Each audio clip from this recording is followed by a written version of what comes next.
Welcome to the third week of our Faith That Works series. Kaelene starts this sermon by talking about an expression that we often teach our kids. The expression that sticks and stones may break my bones, but names will never hurt me. But here's the thing, I don't really believe it. When I look at all the things that have happened in my life over the years, it's been the things said that have hurt the most, that have scarred the deepest. Think of these words: I hate you. You are such a disappointment. I wish I never set eyes on you.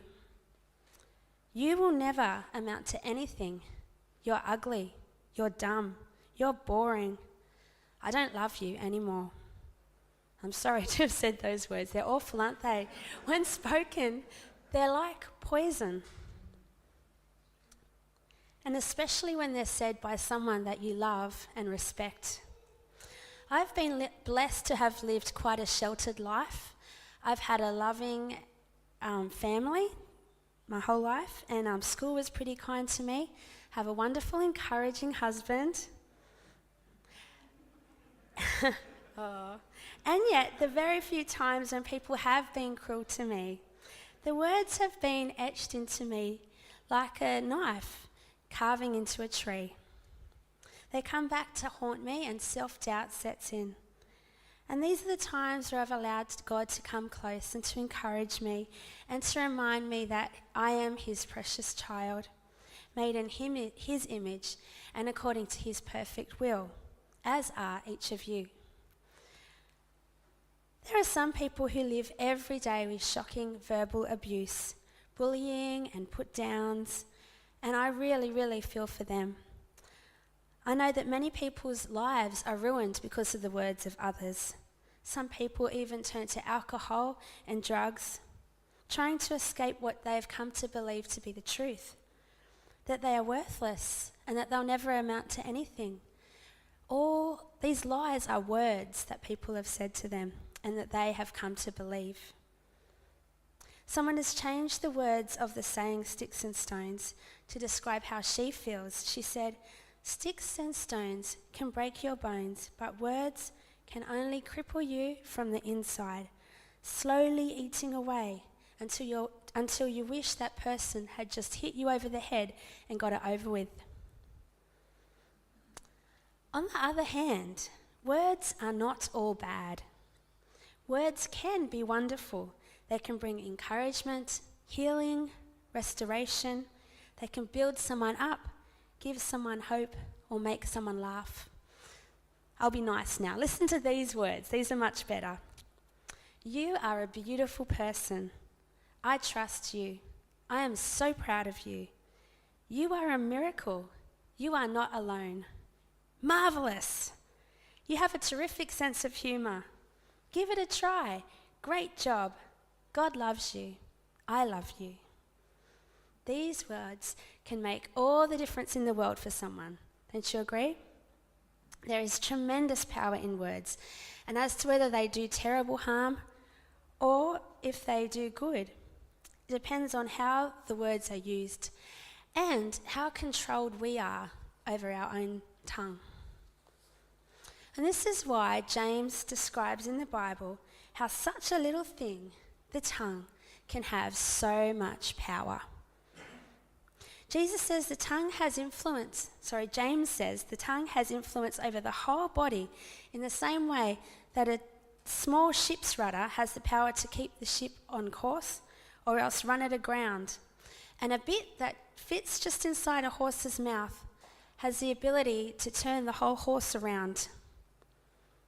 It is because of this great power that the tongue has that James wants to make his followers aware that the words we say can be terribly dangerous.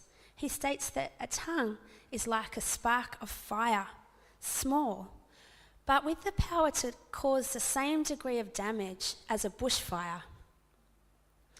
As I said, it can potentially crush another person, prevent them from reaching their potential, leave them with damaged self-esteem, destroy a relationship that took years to build, or even just ruin someone's day. And this is not pleasing to God.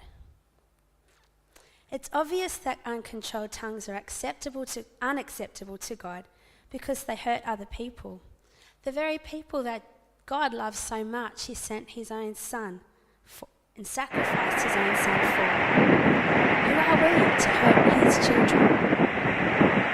But more than this, James teaches us that God is concerned about what the uncontrolled tongue can do to the speaker. It doesn't just hurt others, it hurts us.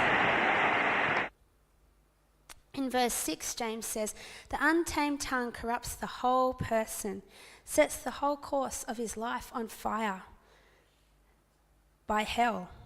It's set on fire by hell. These are drastic words, but we need to be realistic and realize that when we use hateful, discouraging, sarcastic words, I lost my sermon book. When we use those words, it's not a good thing. Wing it? No. I just got to turn the page. When we use those words, we are sinning. Even when the words are said in the heat of the moment. And the more we use our tongues for bad, the more it becomes a bad habit. With the control of an addiction, it takes its grip on our lives and it's impossible to shake. This addiction doesn't just look like sarcasm, criticisms, or put-downs. It can also be in the form of gossip, bragging, manipulating, false teaching, exaggerating, complaining, flattering, lying, boasting, ridicule, or praising evil deeds. These are just a few examples of the way that we can use the power of words for evil. In 1942, the Americans had a slogan during World War II, which was an attempt to prevent people from inadvertently giving away information to the enemy. The saying was, loose lips sink ships. And the later slogan they said was, careless talk costs lives. Does anyone remember those? Yeah? Well, today I have a question for you. Do you have loose lips? Are you guilty of careless talk? I hope that none of you have caused any ships to sink.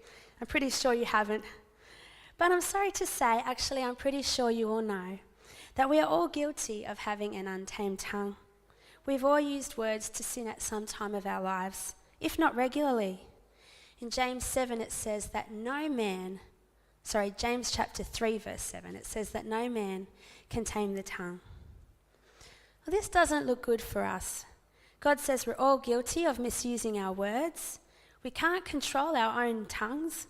And worst of all, this is entirely unacceptable to God. And the fact is that I know this passage is true. When I look at my own life, I know there are times I've said things that aren't right. And even that there have been times where I've felt out of control. When bad things came out almost before I knew it. Can you relate to this?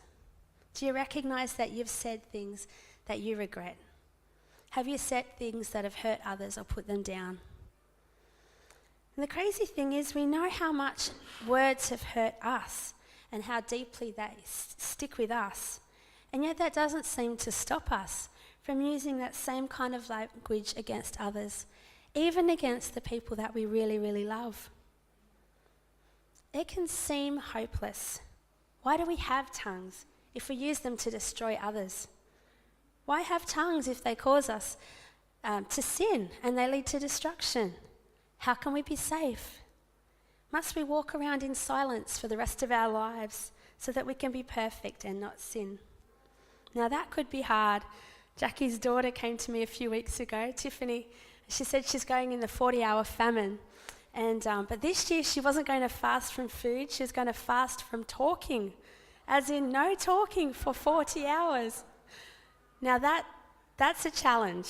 I think that could be really hard.